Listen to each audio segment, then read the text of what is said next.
മന്ത്രിസഭയുടെ 4ാം വാർഷികാഘോഷത്തിന്റെ ഭാഗമായി നാടിന്റെ മുന്നേറ്റവും വികസനങ്ങളും ചർച്ച ചെയ്യാൻ മുഖ്യമന്ത്രി പിണറായി വിജയൻ സമൂഹത്തിലെ വിവിധ മേഖലകളിലെ വ്യക്തികളുമായി മുഖാമുഖം പരിപാടി നടത്തി.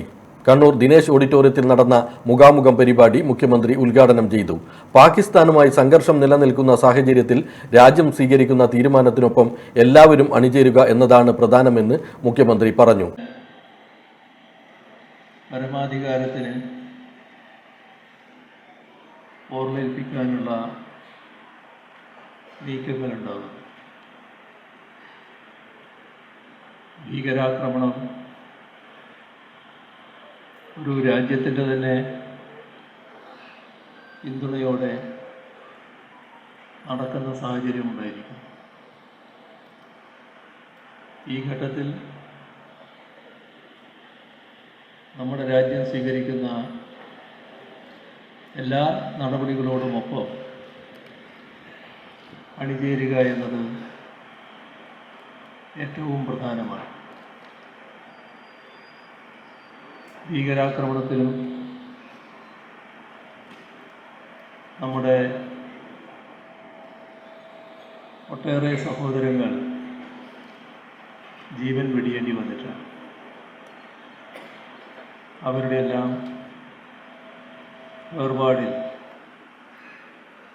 അഗാധമായ ദുഃഖവും അനുശോചനവും രേഖപ്പെടുത്തുന്നതോടൊപ്പം തന്നെ ആക്രമണ സംഭവത്തിൽ കടുത്ത പ്രതിഷേധവും ഉള്ളവരാണ് നാം എല്ലാം. രാജ്യം അത് രേഖപ്പെടുത്തി കഴിഞ്ഞിട്ടുണ്ട്. ഇപ്പോഴും എങ്ങോട്ടേക്കാണ് എന്നത് പറയാൻ പറ്റാത്ത തരത്തിലുള്ള സാഹചര്യമാണ് നിലനിൽക്കുന്നത്. നമ്മുടെ അയൽ രാഷ്ട്രങ്ങളുമായി നല്ല ബന്ധം പുലരണമെന്നാണ് നാം എല്ലാ കാലത്തും ആഗ്രഹിക്കുന്നത്. പക്ഷേ വിപരീത ദിശയിലാണ് പാകിസ്ഥാൻ കാര്യങ്ങൾ നീക്കുന്നത്. അവിടെ നിന്ന് ഇന്ത്യയെ ലക്ഷ്യം വെച്ചുകൊണ്ടുള്ള ആക്രമണങ്ങൾ വരുന്നു എന്നത് നമ്മുടെ രാജ്യം ഗൗരവമായിട്ടാണ് കണ്ടിട്ടുള്ളത്. അത് നല്ല രീതിയിൽ പ്രതിരോധിക്കാൻ രാജ്യത്തിന് കഴിഞ്ഞിട്ടുണ്ട്. അത്തരം പ്രതിരോധ നടപടികളുടെ കൂടെ പൂർണ്ണമായി അണിനിരക്കുക എന്നതാണ് എല്ലാ ഇന്ത്യക്കാരും ഇപ്പോൾ ചെയ്യേണ്ടത്. നമ്മുടെ ഈ പരിപാടി നേരത്തെ പ്രഖ്യാപിക്കപ്പെട്ട പരിപാടിയാണ്. നമുക്കറിയാം, രാജ്യം അതീവ ഗുരുതരമായ സാഹചര്യം നേരിടുമ്പോൾ നമ്മളും അതിൻ്റെ ഭാഗമായി തന്നെ അണിനിരക്കേണ്ടതുണ്ട്. ആ സാഹചര്യത്തിൽ കേരളം ഏത് രീതിയിൽ നീങ്ങണമെന്നതിനെ സംബന്ധിച്ച് ഈ പുതിയ സാഹചര്യം കൂടി വെച്ചുകൊണ്ട് തീരുമാനിക്കേണ്ടതായിട്ട് വരും. ഇന്ന്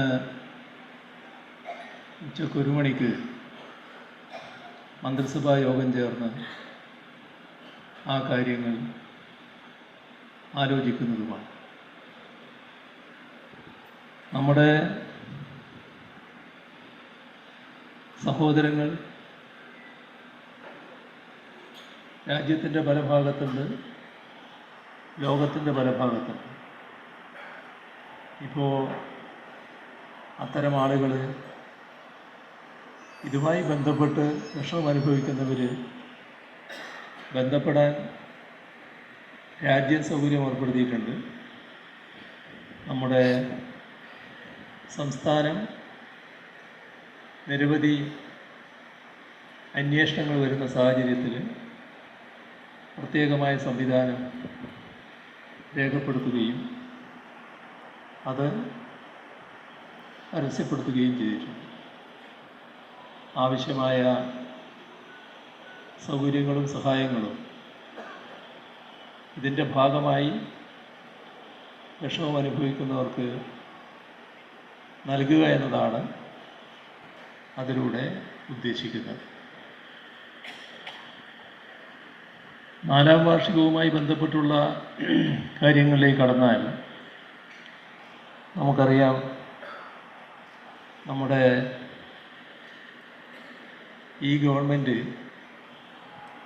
2021 മെയ് മാസത്തിലാണ് അധികാരത്തിലെത്തിയത്. പക്ഷേ ആ ഗവൺമെൻറ് 2021 മെയ് മാസത്തിൽ അധികാരത്തിലേറിയ ഗവൺമെൻറ് അതിന് മുൻപിലിരുന്ന ഗവൺമെൻറ് തുടർച്ച എന്ന നിലക്കാണ് കാണേണ്ടത്. കാരണം 2016 മെയ് മാസത്തിൽ അധികാരത്തിൽ വന്ന LDF സർക്കാരിന് കേരളത്തിൻ്റെ സമീപകാല ചരിത്രം തിരുത്തി തുടർഭരണം ജനങ്ങൾ സമ്മാനിക്കുകയാണ് ചെയ്തത്. അപ്പം അങ്ങനെ നോക്കിയാൽ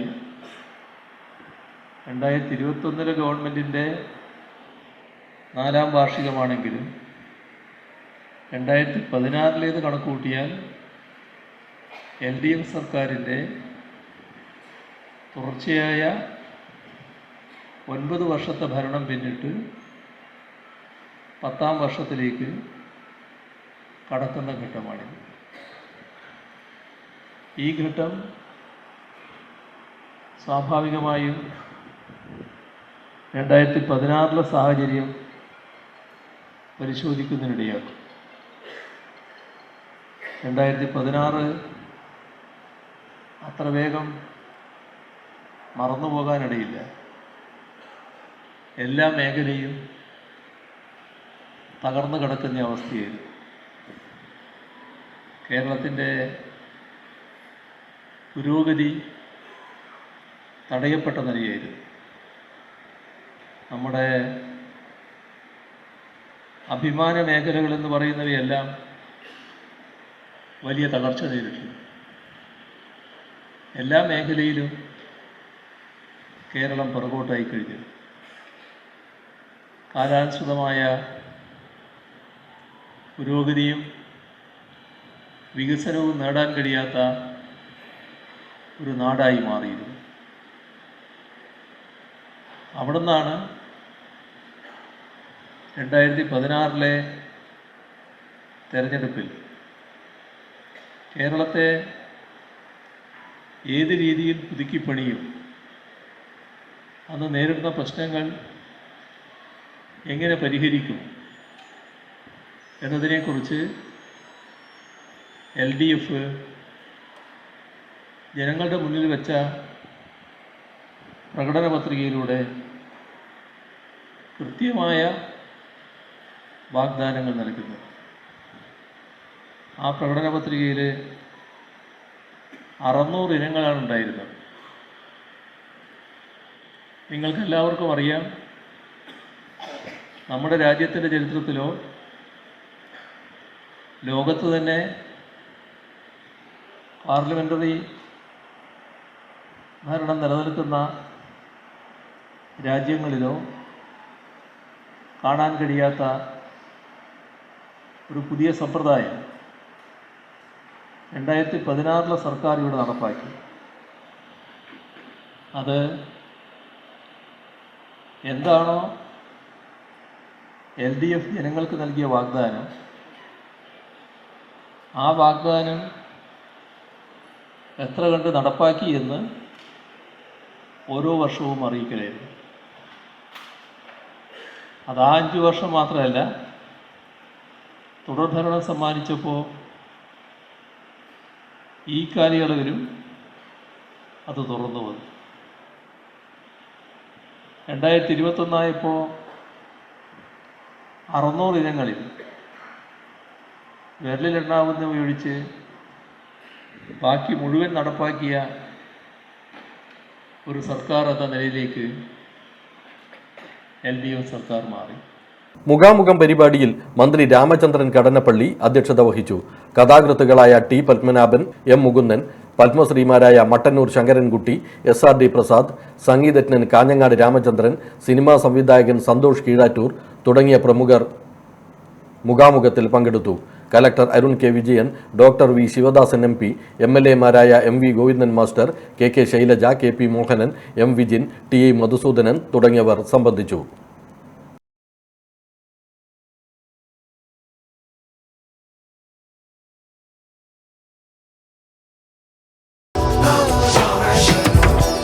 Kalyanam Kaladeedam, celebrating 40 years of Century Fashion City.